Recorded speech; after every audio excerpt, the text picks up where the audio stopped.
Muy bien. Bueno, vamos a seguir con sonda nasogástrica.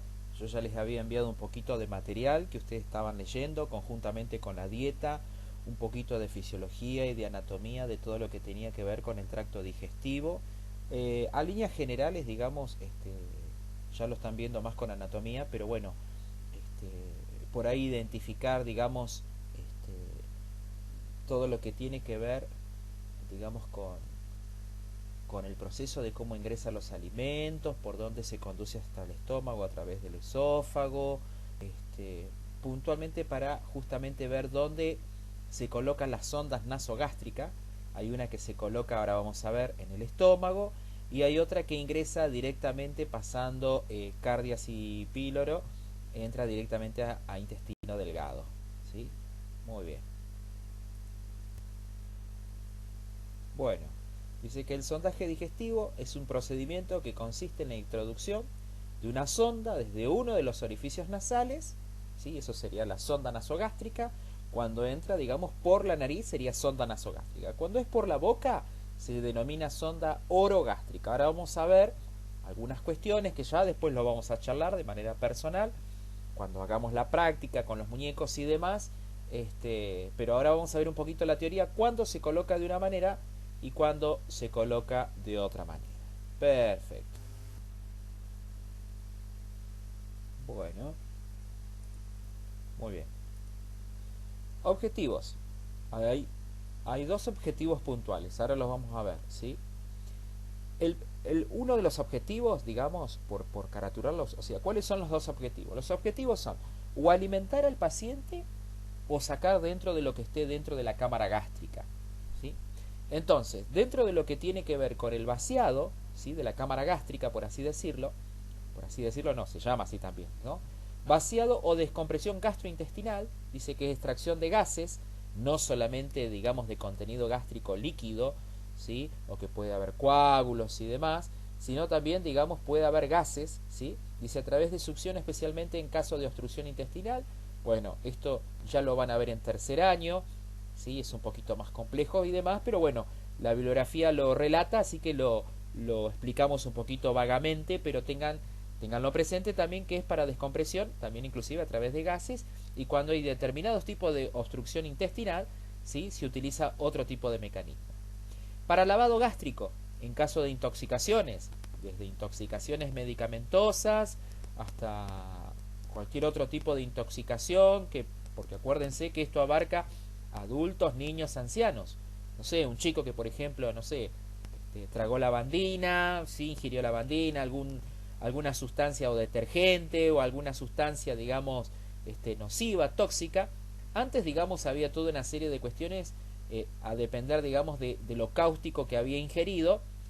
Ahora después vamos a ver, o van a ver, se los voy adelantando, se sigue usando el carbón activado, que justamente lo que se intenta, digamos, sobre todo cuando hay intoxicación medicamentosa o de algunos productos cáusticos, a veces en niños o en adultos o en adolescentes, cuando hay algunos intentos de suicidio y demás, lo que se trata de hacer, digamos, con ese carbón es inactivar, ¿sí? Esa sustancia, o que se liberen los principios activos y erosione lo menos posible con la consecuente absorción.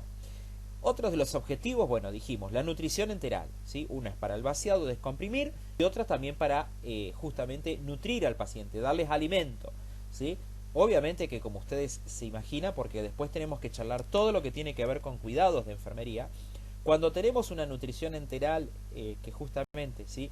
Dice por imposibilidad de ingestión oral, lo que se hace es se coloca esta tubuladura que son de diferentes materiales, ¿sí? Desde PVC, silicona, bueno, hay otros elementos más, ¿sí? Se entra directamente a tracto digestivo, por lo cual el paciente muchas veces no puede degustar el sabor, ¿sí? No puede, digamos, hacer el principio de masticación, no puede ir, digamos, cambiando pH, que es todo lo que se va produciendo, digamos, a medida que avanza el bolo alimenticio por el tracto gastrointestinal. Por eso tenemos que después, más adelante, tener una serie de consideraciones en cuenta, ¿sí? También dice que sirve, ¿sí? El sondaje para toma de muestra, para análisis de material aspirado, ¿sí? Qué es lo que vino, ¿sí? Justamente, ¿sí? Para una biopsia, para alguna situación especial, ¿Qué es lo que había dentro de esa cámara gástrica? Prevención de broncoaspiraciones en pacientes inconscientes. Esta es otra de las opciones, ¿sí? Cuando el paciente justamente está inconsciente porque está en coma farmacológico, porque tuvo un accidente y tiene el sensorio deteriorado, cognitivamente, digamos, no está ubicado en tiempo y espacio, se coloca una sonda de gran calibre, ¿sí? Tanto nasogástrica u orogástrica, ahora después vamos a charlar de estas cuestiones, ¿sí? Se coloca una sonda de gran calibre para que, digamos, indistintamente de que el paciente tenga náuseas, tal vez está inconsciente, no va a tener náuseas, pero digamos desde cámara gástrica, todo lo que está en el intestino, alimentos, sangre, líquido y demás, el paciente lo vomita, consciente o inconsciente. Como está inconsciente, la idea es que no ingrese a tracto respiratorio. Por eso se coloca esta sonda nasogástrica, se va a vaciar directamente a una bolsa colectora, ¿sí? Generalmente las sondas son transparentes, las de vaciado, ¿sí? Por ahí las de alimentación a veces no tanto, ¿sí? Pero las de vaciado son transparentes conjuntamente con la bolsa, donde la bolsa tiene una línea de medida, digamos, para yo cuantificar, digamos, qué cantidad de líquido salió y qué es lo que salió con el líquido. Si salió sangre, salió pus, salió bilis, ¿sí? Entonces yo tengo que observar para después anotar y registrar las características, ¿sí? Pero esta es otra de las situaciones también donde colocamos, entonces podríamos decir hasta que son tres los objetivos para discriminarlos a grandes rasgos, ¿sí? Una es para el vaciado, otra es para la nutrición y para prevenir también la broncoaspiración, por así decirlo, ¿sí? Pero bueno, ustedes estudienlos así, no van a tener problemas, ¿sí? Yo mientras voy charlando voy armando las oraciones. Acá seguimos con los objetivos para obtener contracción de los vasos sanguíneos estomacales, en el caso de hemorragia gastrointestinal, ¿sí? ¿Qué es lo que hacemos? Bueno, hay distintos tipos de sonda, hay otros tipos de sonda, ya la vamos a ver. La Stacken Black More, que justamente tiene una serie de balones que se insuflan. También puntualmente en esta segunda, ¿no? Compresión de varices esofágicas sangrantes, se utiliza ese tipo de sondas. Ya lo vamos a charlar, si Dios quiere, en agosto. Parece que ya estamos volviendo, ahí vamos a seguir charlando esto de sondas y vamos a tener que repasar otras cuestiones, ¿sí? Pero bueno, a veces también a través de sondas nasogástricas se instila, quiere decir que se irriga, ¿sí? Algún poco de distintas soluciones, desde agua hasta solución fisiológica fría o algo, para que se produzca una vasoconstricción y tratar de atenuar ese sangrado, muchas veces, a depender de la hemorragia, ¿sí? Si es muy profusa, solamente va a ser una cuestión paliativa y va a necesitar otro tipo de tratamiento, digamos, para que deje de sangrar, ¿sí?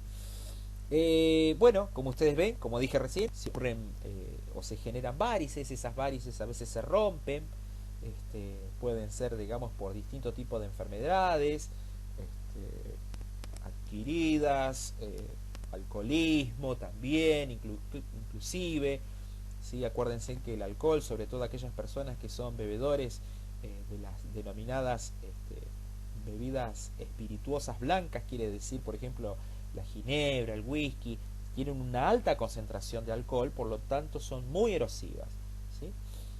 Dice, mediante procedimiento quirúrgico, cuando no se pueden utilizar las vías naturales o se prevé un periodo prolongado de nutrición enteral. Sí, dentro de las fotocopias que están en PDF, ahí va a haber gastrostomía, yeyunostomía. Bueno, todo eso ya después lo vamos a ir charlando, pero ahí pueden tener un poquito de luz también en el material que se envió en PDF conjuntamente con las dietas.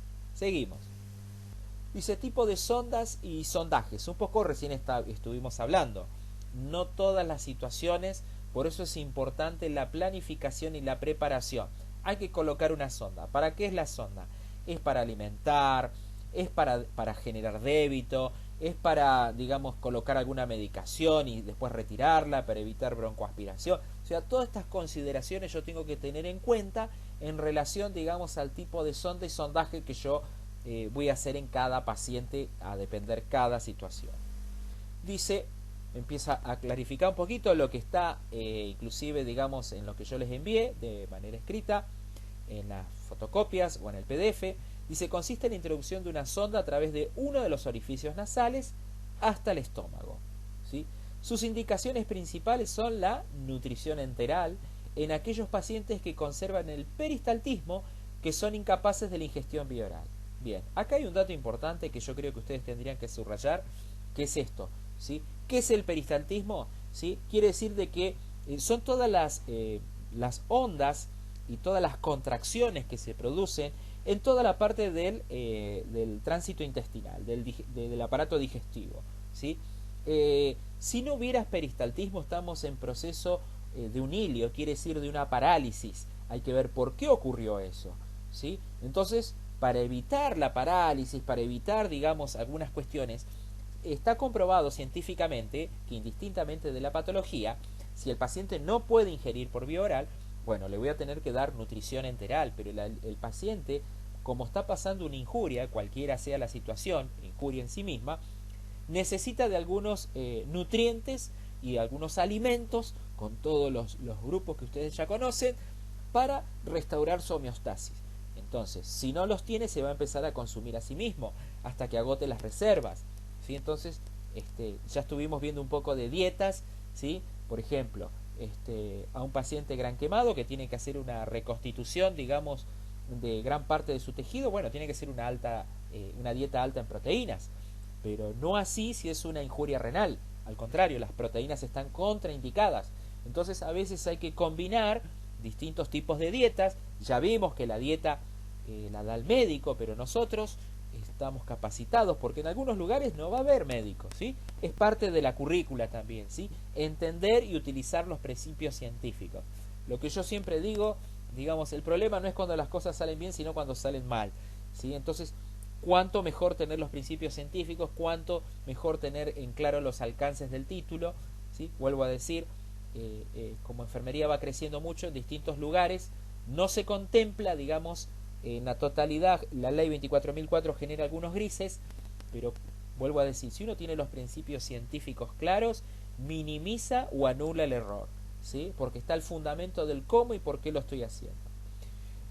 Seguimos, dice, también para el lavado gástrico, intoxicaciones con sustancias tóxicas o fármacos, en hemorragia digestiva alta y para la obtención de muestras para diagnósticos de enfermedades. ¿Por qué dice en hemorragia digestiva alta? Porque la hemorragia digestiva alta justamente se va a producir algo que se llama el vómito con sangre, la hematemesis, no me salió la palabra, hematemesis, ¿sí? O sea que el paciente va a vomitar, puede tener algo de contenido gástrico, bilis, pero puntualmente, digamos, lo que vomita conjuntamente es sangre, ¿sí? Es una de las características de la hemorragia digestiva alta, cuando produce el vómito con sangre, es que es una sangre más roja, ¿sí? No tan digerida. Si la sangre está más digerida, quiere decir que estuvo mucho más tiempo en el estómago, y si es una hemorragia digestiva baja, generalmente digamos, lo va a eliminar, digamos, a través del recto y demás, ¿sí? Con algo que se llama pena, materia fecal con sangre, que son extremadamente fétidas. Entonces dijimos, vómito con sangre, ¿sí? Hematemesis, ¿sí? Cuando hay materia fecal con sangre, melena. ¿Cómo nos vamos a dar cuenta si hay sangre oculta en materia fecal? Porque a veces uno se la puede confundir, no sé, con hacha o tiene una dieta alta rica en hierro y demás, se agrega agua oxigenada. Esto ocurre solamente con la melena, en materia fecal. Ya lo vamos a ver con la unidad que sigue, con todo lo que tiene que ver con excreción intestinal. Un dato para ir charlando y teniendo en cuenta y fijando conceptos. Contraindicaciones para la nutrición enteral, exactamente, ¿sí? Acuérdense que no es todo copio y pego, ¿sí? No es todo lo que el médico me dice 100%. El médico se puede equivocar. Yo estoy para sumar, yo soy un profesional más. Entonces tengo que tener los fundamentos, ¿sí? No, dijo el médico. No, el médico hace medicina, nosotros hacemos cuidados, ¿sí? Y también, ahora están en un periodo terciario, pero bueno, con 2 años más después ustedes homologan, digamos, con la licenciatura a un nivel universitario y siguen los posgrados, las especialidades y demás. Entonces, a ver, no es que estamos diciendo que el médico se va a equivocar, pero ustedes son como profesionales independientes, no es copy y pego, dijo el médico y hago. Pero ¿y por qué lo dijo? Tengo que tener el fundamento, ¿sí? Porque, a ver, no es para entrar en un debate, pero yo estoy para sumar situaciones. A ver, doctor, nos fijamos acá, nos fijamos, ah, sí, perfecto, da. O sea, esa es un poquito más o menos la charla que generalmente se produce en un ambiente normal de trabajo. ¿sí? Entonces, contraindicaciones, cuando hay una presencia de vómitos persistentes, subrayen estos, persistentes, no puedo dar, porque lo que ingresa va a salir de manera inmediata, ¿sí? Algo está pasando, digamos, voy a precisar, digamos, que ese estómago, ese aparato digestivo esté en reposo. No le voy a poder dar, aunque yo quisiera tempranamente, nutrición enteral, porque está con vómitos persistentes, ¿sí? ¿Qué es lo que está pasando? Muchas cosas pueden ser, desde algo propiamente gástrico hasta algo a través del sistema nervioso central. Ilio u obstrucción intestinal grave. El ilio, digamos, tiene que ver con una parálisis, no hay peristaltismo. Entonces, lo que ingresa no se va a absorber, no se va a producir la motilidad gástrica, no, o sea, una serie de cuestiones químicas que se producen, digamos, a través del peristaltismo, van a estar ausentes. Entonces no puedo dar este tipo de nutrición, voy a tener que dar otro tipo de nutrición que después vamos a charlar un poquito más adelante. Y cuando hay una hemorragia gastrointestinal aguda, subrayen aguda, por eso yo les envié conjuntamente el Power sin este audio, para que ustedes también en sus otros tiempos puedan verlo y subrayar, ¿sí? Cuando hay aguda quiere decir brusca, de reciente comienzo, que estamos en la situación. Si es una hemorragia que ya pasó, bueno, obviamente que lo que vamos a ingresar, en el caso que el paciente no pueda ingerir por vía oral y esté necesitando nutrición enteral, va a tener que ser una dieta gastroprotectora, baja en grasas, baja en carbohidratos, generalmente con líquidos claros, como comúnmente lo denomina el médico, con algunos caldos, ¿sí? Vamos probando tolerancia, ¿sí? Pero si estamos en fase aguda, el paciente está con vómitos, y sobre todo con sangre porque está erosionado, está injuriado, digamos, cámara gástrica, esófago, y no, ahí no voy a poder dar justamente la nutrición entera. Contraindicaciones para el lavado gástrico, ¿sí? Cuando yo quiero hacer un lavado gástrico, no sé, porque hay alguna sustancia medicamentosa, digamos, que se ingirió y demás. Cuando ellos dice una obstrucción nasofaringea o esofágica, yo voy colocando la sonda, ¿sí? O propio de un accidente o alguna situación, a veces visible, a veces no es visible, y no progresa, no progresa, no progresa. Bueno, algo está pasando, porque si yo sigo y sigo, y sobre todo si estoy con una sonda de PVC, por ahí no va a ocurrir tanto con la silicona, pero acuérdense que hay pacientes que están muy lábiles, muy debilitados. No solamente son pacientes jóvenes que sufren, digamos, algún tipo de injuria o traumatismo propio de un accidente vehicular. Por ahí hay personas, digamos, que tienen sinergizadas varias enfermedades y varias patologías que están muy lábiles, sus tejidos están muy blanditos. Entonces, si yo estoy ahí, digamos, voy a lastimar, voy a herir. Y yo lo que tengo que evitar es eso, ¿sí? Puede ser también que haya algún tumor, puede ser que haya alguna varice, no sé. Entonces tengo que tener cuidado. Sí tengo que generar un poquito, pero donde yo veo un poquito de fuerza, pero donde yo veo que hay una resistencia, no insisto. Cuando hay un traumatismo maxilofacial, aunque la orden médica diga colocación de sonda nasogástrica porque el médico está ocupado, está apurado, hay muchos pacientes, yo la voy a colocar sonda orogástrica. Esto puede llegar a ser pregunta de examen. Hoy tal vez lo ponga en Classroom, ¿sí?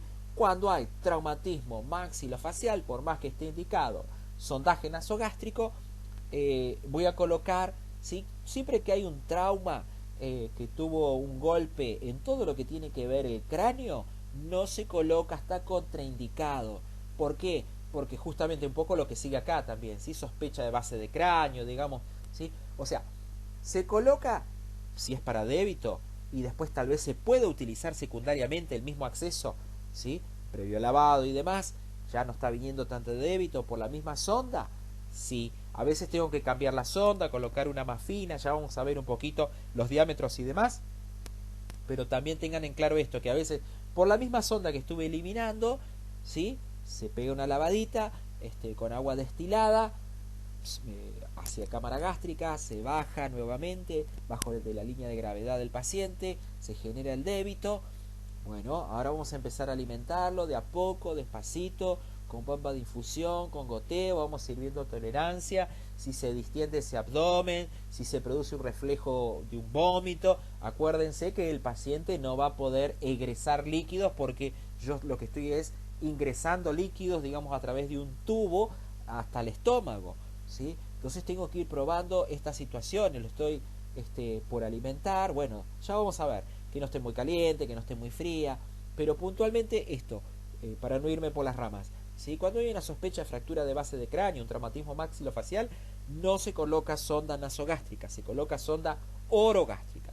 Cuando hay una coagulopatía severa, no me salía la palabra, ¿sí? ¿Cómo me voy a dar cuenta? Bueno, porque hay un sangrado, porque los enfermeros también vemos laboratorio y vemos que los índices o el coagulograma, digamos, está muy alterado, ¿sí? Entonces yo tengo que tener cuidado porque siempre que coloco, a veces sin querer, lastimo algún vasito pequeño, pero si está la coagulopatía alterada, o sea, está anticoagulado el paciente, por pequeña que sea la injuria o la herida que yo le cause, bueno, no va a parar de sangrar, se puede justamente generar una gran epistaxis que después termina en una rinorragia, ¿sí?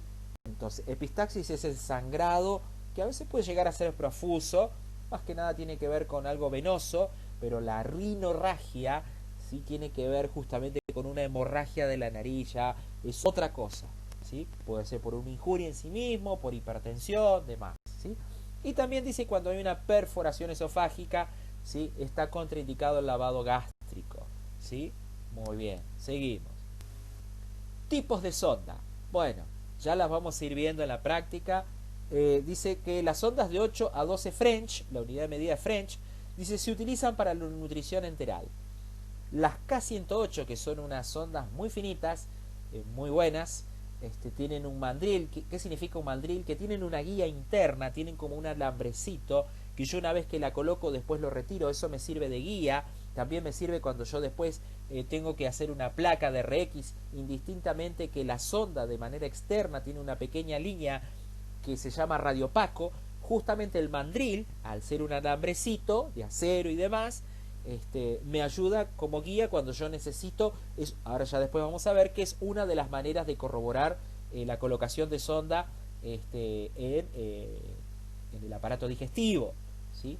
Puntualmente o casi siempre la K108 no queda alojada en estómago, generalmente va a intestino delgado, ¿sí? O sea que traspasa después del esófago. El primer esfínter es el cardias y el esfínter inferior es el píloro. Generalmente a través del peristaltismo nosotros pasamos el cardias, colocamos, ¿sí? Generalmente en un par de horas, por el peristaltismo en sí mismo, progresa sin que nosotros tengamos que forzar la K108 a intestino delgado. Generalmente se utiliza, pero también lo utilizamos, digamos, a veces para colocarlo en cámara gástrica. Son muy buenas porque son muy finitas, no son tan incómodas para el paciente. Acuérdense que una vez que comienzo yo a alimentar al paciente, tengo que sacar esa guía interna, si no, no va a pasar absolutamente nada. Las sondas de 12 a 18 French para aspiración, K10, dice, bueno, va tirando diámetros, ¿sí? Bueno, esto son otras sondas un poquito más grandes, ¿sí? Que justamente tiene otra función de aspiración y demás, ¿sí? O justamente para utilizar para vaciados y demás, no para alimentar. ¿Se pueden usar para...? Sí, pero siempre lo ideal, vamos a ir viendo, ¿sí? La idea, digamos, es ir generando en la medida de los recursos un cierto confort al paciente en todas las áreas. Dice, para niños se utilizan sondas de 6 a 12 French. Recordar que a mayor French es mayor diámetro, no siempre ocurre así. Puntualmente estamos hablando de sondas nasogástricas. Dice, las sondas Levin son de una luz y las sondas Salem son de 2 luces, una para aspiración y otra para flujo de aire, utilizadas para succión continua bajo presión de 30 milímetros de mercurio. Exactamente. Este es un dato no menor que ya lo van a ver en segundo y tercer año, pero ya lo empezamos a tocar ahora, ¿sí? No puedo aspirar porque aspiro porque lesiono, sobre todo lesiono medio interno, todo lo que tiene que ver con mucosa gástrica. Está comprobado científicamente que este es el límite, hasta 30 milímetros de mercurio. ¿Cómo yo lo sé? Bueno, porque en cada set de aspiración hay un manómetro que me está diciendo con qué fuerza estoy aspirando, ¿sí? No es aspirar por aspirar, sino que también puedo lesionar. Ya lo vamos a ir viendo en la práctica y demás. Por ahora tienen esta teoría. Seguimos. El equipo que voy a necesitar es importante. Acuérdense, lavado de manos y demás, ¿sí? Está sobreentendido, pero lo decimos, ¿sí? ¿Qué es lo que hacemos? Bueno, ahora después vamos a ver, ¿viste? Nos acercamos al paciente, utilizamos 5 correctos, pero esto ahora puntualmente estamos hablando del equipo. Sonda nasogástrica correspondiente. ¿Qué significa? ¿Sí? Si es para aspiración, es para alimentación, ¿para qué vamos a usar la sonda? Va a tener que ser un determinado tipo de sonda. La bolsa de aspiración, ¿sí? O la bolsa, digamos, yo pondría también ahí la bolsa colectora. El lubricante hidrosoluble, porque acuérdense que voy a entrar por nariz, este es un área que a veces no está muy humedecida, hay un poquito de vellos, cilios y demás, entonces voy a precisar un determinado tipo de lubricante que me facilite que yo pueda ingresar dentro del organismo con la sonda, que a veces son de PVC, de siliconas. Con siliconas son más fáciles, pero a veces las de PVC necesitan igualmente una mayor cantidad de lubricante. Guantes, no es una técnica estéril, así que no necesariamente tienen que ser estériles. Bueno, gasas, toalla, porque a veces el paciente cuando estoy colocando puede babear, puede generar algún pequeño vómito, una arcada, así una situación, digamos, porque es un poquito desagradable, sobre todo cuando uno está pasando por faringe. ¿Sí? La cinta adhesiva hipoalergénica que se va a fijar a puente nasal y sobre la sonda en sí misma. Una jeringa de 10 para inyectar aire. Yo pondría una jeringa más grande. La de 10 es muy poquito, ahora ya vamos a ver. ¿Sí? Estetoscopio linterna, vaso con agua, ahora vamos a ver para qué, también para que trague y para corroborar. Recipiente para emesis, quiere decir, digamos, el emesis tiene que ver con el vómito. Una pinza Kosher, ¿sí? Para si yo tengo que pinzar. La pinza tiene características que no tiene grandes dientes y no me va a lesionar la sonda, es como una tijera. Un antiemético, esto lo va a tener que indicar el médico, ¿sí? No en todos los pacientes, pero en algunos pacientes que son muy sensibles, le hacemos para este medicamento para evitar el vómito. Ahí tienen el nombre de la droga, metoclopramida, generalmente, ¿sí? En pacientes que son muy sensibles, ¿sí? Bueno, le hacemos previamente de manera endovenosa en este caso, ¿sí? Tiene que ser una acción rápida. Bueno, acá muestra un poquito el dibujito para que vayan teniendo idea. Yo sé que ustedes ya lo vieron en PDF, para que vean por anatomía cómo ingresa, por la nariz, fíjense hasta dónde tiene que llegar, ¿sí? Acá va por la faringe, sigue por el esófago, acá pasa el primer esfínter, ¿sí? Que es el cardias, y ahí se deposita, ¿sí? El esfínter que está acá abajo sería el píloro. Primero es el cardias, ¿sí? Y el último es el píloro. Ahí quedaría alejada cuando es sonda nasogástrica, ¿sí? Hay otro tipo de sonda que ya, a veces uno dice nasogástrica, pero ya no está, porque gástrica tiene que ver de cámara gástrica, de estómago. Cuando ya progresa, que nos vamos a intestino delgado, bueno, ¿sí? Ahí ya vemos si estamos en yeyuno, dónde es que estamos, bueno, tiene que ver con intestino delgado, ¿sí? Porque a veces justamente hay que alimentarlo, otro tipo de alimentación va a quedar un poquito más acá abajo, porque este estómago, no sé, tiene un cáncer, necesita un reposo, ha estado muy erosionado, no sé, mil cosas, ¿sí? Entonces, bueno, para ir tirando este dato, ¿sí? Seguimos. Complicaciones que puede haber en la colocación, intracolocación y después de la colocación. Las apneas, ¿sí? Sobre todo si es un paciente que está lábil o que hemodinámicamente está inestable. Se puede ocasionar bradicardia, ¿sí? Porque si justamente el paciente a veces tocamos algo que se llaman neuroreceptores y varoreceptores, que en algunos lugares son más sensibles y en otros menos, y están a todo lo largo de nuestro organismo, ¿sí? Y se producen algo que se llama maniobras vasovagales, que justamente a veces hace que el paciente quede bradicárdico, se lo bradicardiza, ¿sí? Por eso uno tiene que ir viendo, valorando toda una serie de cuestiones, y ya vamos a ir haciendo la práctica y demás. Hay que tener la actitud, tratar de hacerlo rápido, tener una actitud de seguridad, todo eso se va a ir entrenando. Hipoxia, claro, porque a veces justamente cuando son sondas nasogástricas gruesas y el paciente en su estructura antropométrica es muy pequeño, ¿sí? Sus orificios nasales son muy pequeños, bueno, justamente hace que no pueda respirar de la manera adecuada y no se oxigena bien. Obstrucción nasal, generalmente está interrelacionado un poquito con lo anterior. Posición incorrecta, ¿sí? Una de las cosas que ocurre por anatomía generalmente, ¿dónde se localiza? A veces nos equivocamos de tubo, digamos, cuando ingresa al organismo. Como no tenemos vista rayos X, a veces en vez de ingresar al esófago, ingresa a tráquea, ¿sí? Y se va generalmente hacia bronquio derecho, ¿sí? Hacia bronquio izquierdo no, porque el bronquio izquierdo es un poquito más recto por la anatomía del corazón, así que a veces, ¿cómo me doy cuenta? Bueno, colocando un saturómetro, el paciente empieza a toser, se empieza a poner cianótico, está colocado de manera incorrecta en la parte respiratoria, o a veces no está colocado en cámara gástrica. Ahora ya vamos a ver cómo hacemos para corroborar de que esté en cámara gástrica. Obstrucción de la sonda, porque no solamente vamos a pasar alimentos, ¿sí?, que están previamente procesados, sino que también le vamos a pasar algunos medicamentos. Estos medicamentos dentro de los excipientes a veces tienen almidón, algunas otras sustancias. Por eso yo después, una vez que paso un medicamento por sonda nasogástrica, tengo que hacer un buen lavado con jeringa, pasar bastante agua para asegurarme de que no haya quedado en la mitad de la sonda o en la tercera cuarta parte y no al finalizar la sonda, que es donde se tiene que depositar el medicamento, que a veces, muchas veces, si es comprimido, yo lo trituro en un mortero, lo diluyo en agua, pero justamente como tiene, dije recién, un excipiente de almidón, se hace, digamos, como una cosa ahí, un bodoque que obstruye, ¿sí?, no permite pasar, y bueno, hay que retirar la sonda, el medicamento no llegó, o sea, súper complejo para el paciente, ¿sí? Lesión de la piel, a veces ocurre sobre la zona de las narinas, puntualmente tiene que ver con puntos de fijación, ¿sí? Acuérdense que es un cuerpo extraño, ¿sí? Estoy haciendo, digamos, estoy colocando, digamos, algo externo al organismo que muchas veces lo injuria, lo lastima, ¿sí? Procedimiento. Bueno, acá está un poquito bien descriptivo esta situación. Explicarle al paciente lo que se le va a hacer y mostrarle la sonda para que se familiarice con ella.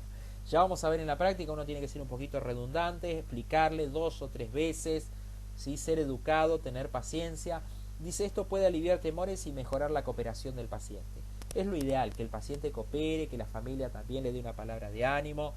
A veces la familia está presente, a veces no. Bueno, va a depender un poquito de los protocolos de cada institución. Lavarse las manos, ya lo dijimos. Una vez que nos acercamos, le dijimos que el médico indicó, bien, perfecto. Evacuó dudas, para qué sirve, qué va a poder hacer, qué es lo que no va a poder hacer. Sentar al paciente siempre que sea posible, a veces no se puede sentar.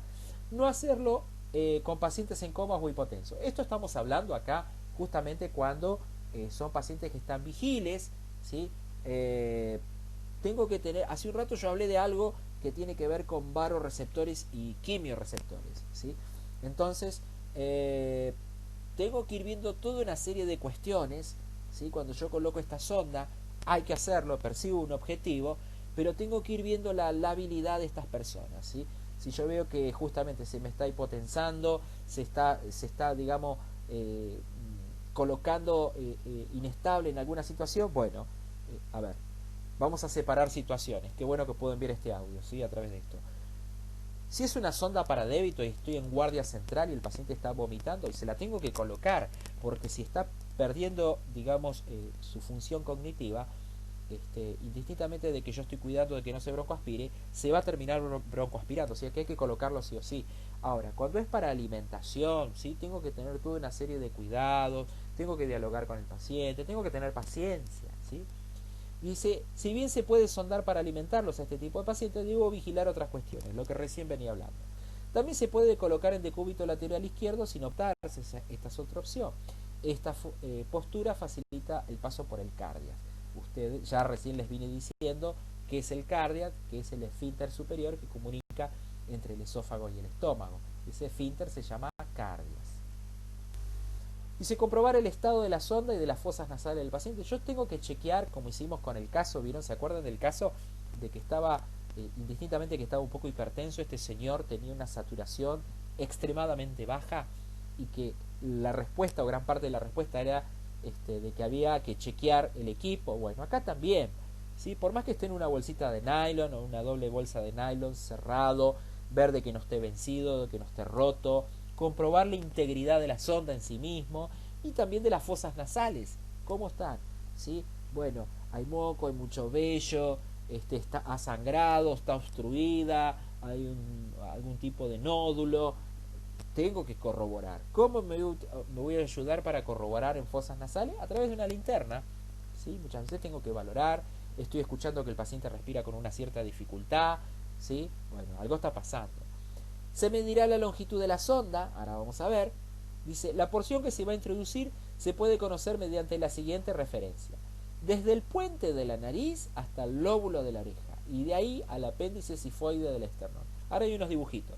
El enfermero marcará esta medida o comprobará si coincide con alguna señal de la sonda. La sonda lo que tiene son determinadas circunferencias o determinadas marcas que están puestas generalmente en centímetros, ¿sí?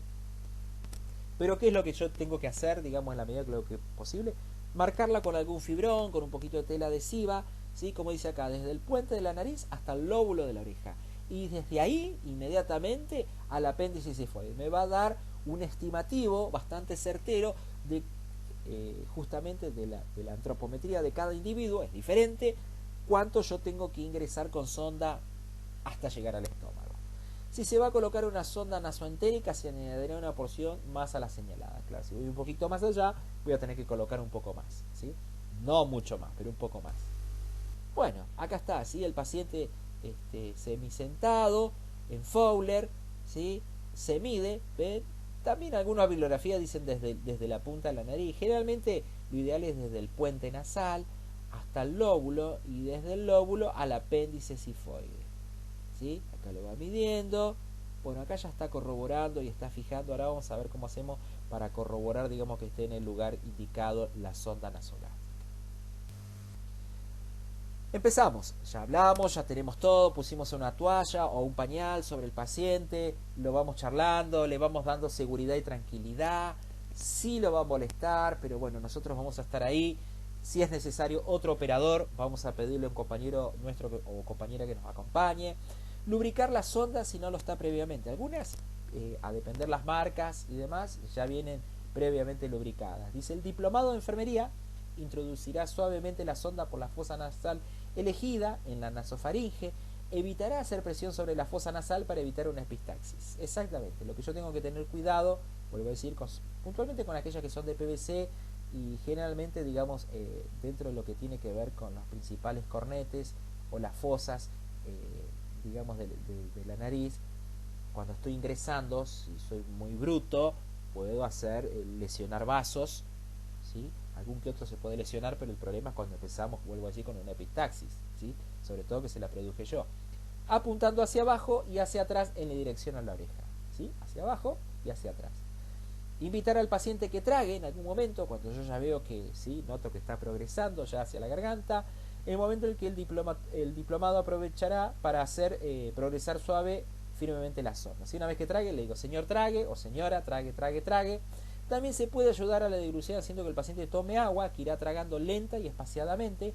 Con ello se consigue abrir la epiglotis y se evita que la sonda ingrese en la vía respiratoria. Exactamente, acuérdense que era una de las complicaciones que podría llegar a ocurrir. Si el paciente está inconsciente, un ligero masaje en la garganta puede estimular el reflejo de deglución. A veces ocurre y a veces no. Hay que ver, digamos, el estado de inconsciencia. También es aconsejable flexionarle la cabeza sobre el tórax. Esto en los enfermos, que están intubados, que están en asistencia ventilatoria mecánica, ¿sí? Bueno, esta es otra de las técnicas, ¿sí? Flexionar la cabeza sobre el tórax, ya que así se consigue la apertura del esófago y el paso de la sonda. Nunca se debe forzar la progresión de la sonda. Ante un obstáculo se tira de la sonda hacia atrás y se intenta progresar de nuevo o incluso se retira totalmente la sonda, ¿sí? Acuérdense que internamente hay una determinada temperatura, que es bastante elevada, la temperatura central, que ante determinados elementos, PVC y demás, hacen de que estos se pongan más flácidos, ¿sí? Pierden esa rigidez y bueno, a veces se obstaculiza progresar o introducirla propiamente dentro del organismo, ¿sí? Bueno, acá está, se toma un vasito mientras traga, ¿sí? Acá está, me encanta este dibujo, ¿sí? Lo tiene por atrás de la nuca, lo ayuda, ¿sí? Y progreso. Esta es la parte más difícil, hay que hacer que pase medio rapidito acá, porque donde produce un poquito el reflejo del vómito, es incómodo. Lo mismo que cuando se ingresa en un primer instante, justamente, digamos, por los cilios nasales, los pelitos que hay en la nariz, el paciente empieza a toser, estornudar, es un poquito incómodo, ¿sí? Pero bueno, hay que colocarla. Acuérdense, nosotros perseguimos objetivos, por algo se lo está indicando, lo tenemos que hacer, ya vamos a tratar de generar el mayor bienestar posible sobre este individuo. Confirmación de colocación, esto es importante, evidenciando salida de contenido gástrico, aspirando con una jeringa de 50 centímetros y obteniendo contenido gástrico, ¿sí? Claro, a veces viene ya directamente, cuando está muy distendido empieza a venir parte de lo que hay en la cámara gástrica, si no, aspiro un poquito, pero puntualmente también lo que generalmente más utilizamos es esto, ¿sí? Introduciendo 50 centímetros de aire por la sonda con la jeringa y auscultando al tiempo el área gástrica. ¿En qué parte? El epigastrio. Ustedes ya conocen, ya tienen los 9 cuadrantes abdominales, ¿sí? Muy bien. Si se encuentra en el estómago, se escucha como un sonido retumbante. Se escucha, sí, hay que pasarlo rápido. Coloco la campana del estetoscopio sobre el epigastrio, mientras mi compañero, ¿sí? Y manda rápido 50 centímetros de aire, ¿sí? Se escucha ahí, llegó. O no se escucha nada. Si no se escucha nada, puede estar enrollada en la boca, no llegó. ¿Sí? Si no se escucha muy clarito que está en cámara gástrica. Dice, colocando el extremo de la sonda en un vaso de agua para ver la existencia de burbujas en el momento de la expiración. Cuando expira, si vienen burbujas, quiere decir que está en la parte respiratoria, no en la parte gástrica. Si esto ocurre, la sonda está en bronquio. Confirmando con rayos X, ¿sí? Generalmente no lo utilizamos. Generalmente enfermería tiene que saber colocar una sonda nasogástrica. La colocación de rayos X, confirmación, perdón, necesita o amerita una orden médica, no lo podemos hacer. No por cada sonda que colocamos. En determinado tipo de sonda, puede ser con las K108 que son muy finitas y demás. A veces le decimos al médico que nos haga una ordencita y llamamos a la gente de rayos para corroborar, ¿sí? Si es una sonda nasoentérica, acá está, ¿sí? Cuando sobre todo las K108 preferentemente yo les dije que van a intestino delgado, van más allá de cámara gástrica, ¿sí? Entonces, y también tienen una línea radiopaca conjuntamente. ¿Se acuerdan que yo les dije? En ese tipo de sonda tiene lo que se llama mandril. Las otras no tienen mandril, son rígidas en sí mismas, no tienen mandril. Solamente la que tiene mandril son las K108. Ya lo vamos a charlar. Dice, fijar la sonda con tela adhesiva de manera cómoda y segura, evitando hacer presión sobre las fosas nasales, ¿sí? Generalmente hay que eliminar bien toda la oleosidad que se junta sobre el puente nasal con una gasa, con un poquito de agua o de alcohol. Hay personas que son más propensas a generar esa oleosidad. Acuérdense que a veces el paciente puede estar diaforético, puede tener algún otro sangrado y demás. Acuérdense, ahora que digo sangrado, que si hubo un traumatismo maxilofacial, frontal, etcétera, un traumatismo craneal, no se coloca sonda nasogástrica. Por más que esté indicado, colocamos sí orogástrica. Sí la vamos a colocar. Tenemos el fundamento para hacerlo, ¿sí? Dice retirar el material utilizado, dejar cómodo al paciente, claro, ¿sí? Si usamos lidocaína o algún otro tipo de anestésico hidrosoluble tópico, bueno, lo dejamos bien limpito al paciente, ¿sí? Si es un señor y tiene un poco de barba, que no le quede líquido chorreando sobre la barba, sobre la cara, no, lo higienizamos bien. Si es una señora igualmente, claro, ¿sí? A veces tenemos que tener cuidado de que cuando estamos colocando estos tipos de sonda, aquellos pacientes que tienen dentadura postiza, algunos si están de manera vigil se la van a querer volver a colocar por una cuestión estética, ¿sí? Y en otros, bueno, vamos a guardarlo en un lugar, digamos, de acuerdo, que no se pierda, en un lugar seguro, ¿sí? Porque son muy caras y el paciente cuando se recupere las va a necesitar y no las va a poder encontrar. Comenzar la administración de alimento cuando el médico lo indique. Perfecto. Bueno, acá tienen un poquito, se alcanza a ver, es un dibujo. Yo estuve buscando, pero esta es la que me gustó un poco más, porque la fin es la representación. Ya la vamos a ver en placas reales, ¿sí? Cómo ingresa, ¿ven? Y acá está justamente en cámara gástrica, ¿sí? Eso es lo que muestra un poquito acá la placa.